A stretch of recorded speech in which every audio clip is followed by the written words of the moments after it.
There are two categories of verbs: regular and irregular verbs. I will show an example in both of these categories. So we have regular verbs and irregular.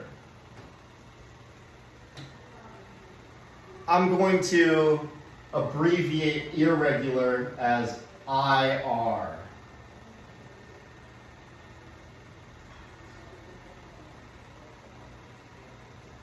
Let's look at the different forms of a verb.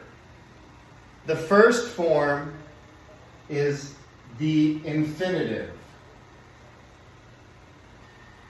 The infinitive is the unconjugated form of the verb. I will use cook and to cook as my regular, and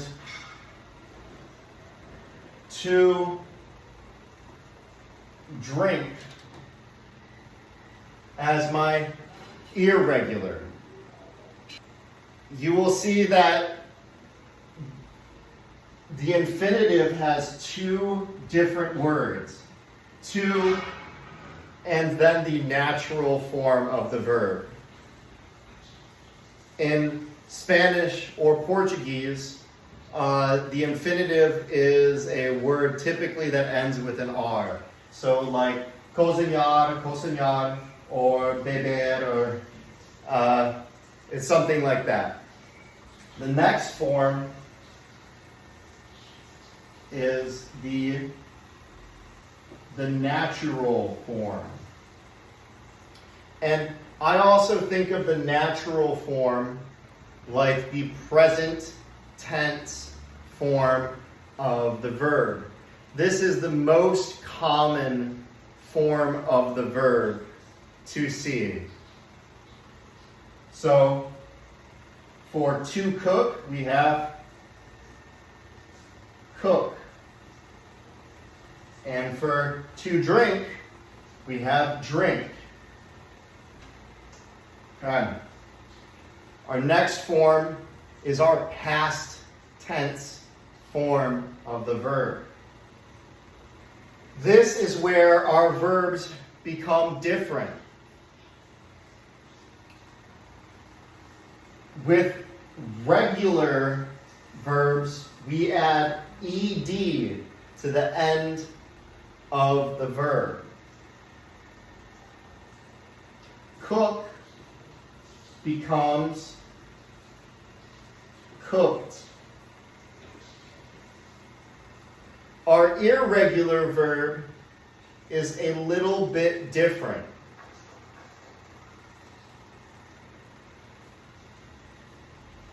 It changes depending on the specific verb.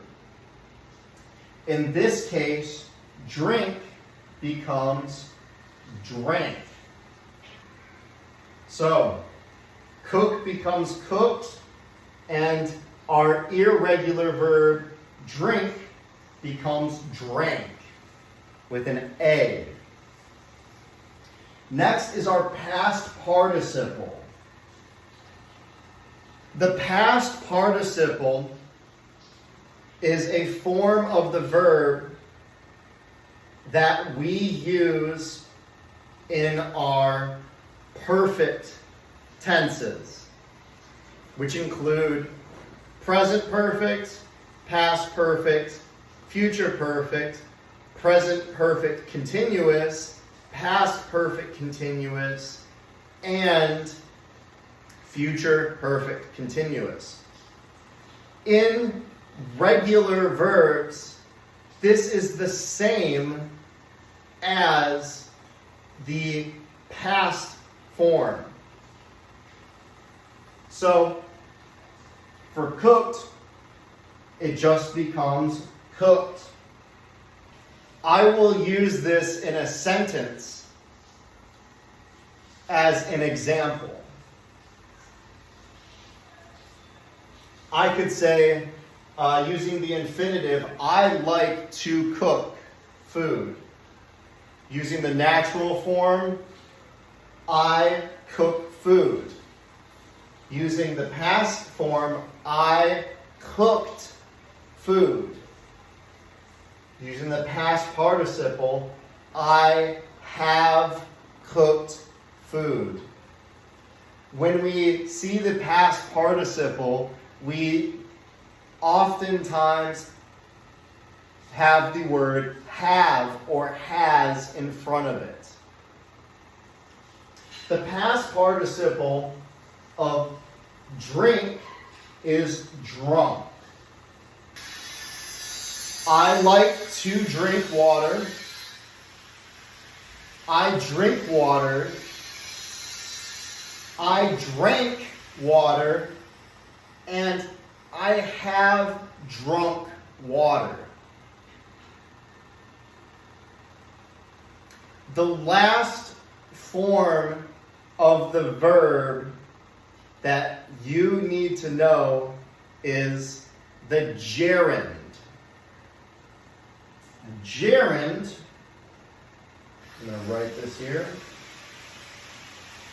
The gerund is used for all of our continuous tenses. That includes present continuous, past continuous, future continuous, present perfect continuous, past perfect continuous, and future perfect continuous.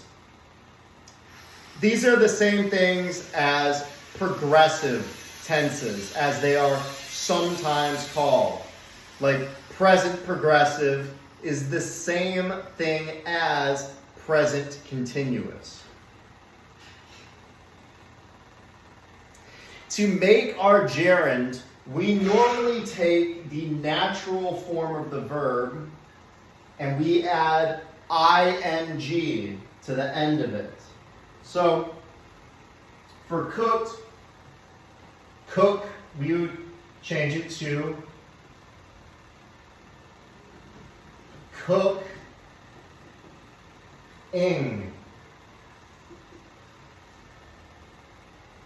And for drink, we would change it to drink-ing.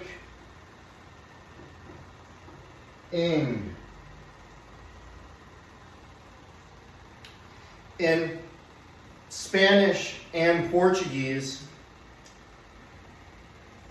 we have the same type of grammatical thing, a gerund, and we add iendo or ando to the end. So, cozinhar becomes cocinhando, or beber becomes bebando. So it goes from cook to cooking, or drink to drinking. Great. Let's begin on our simple verb tenses.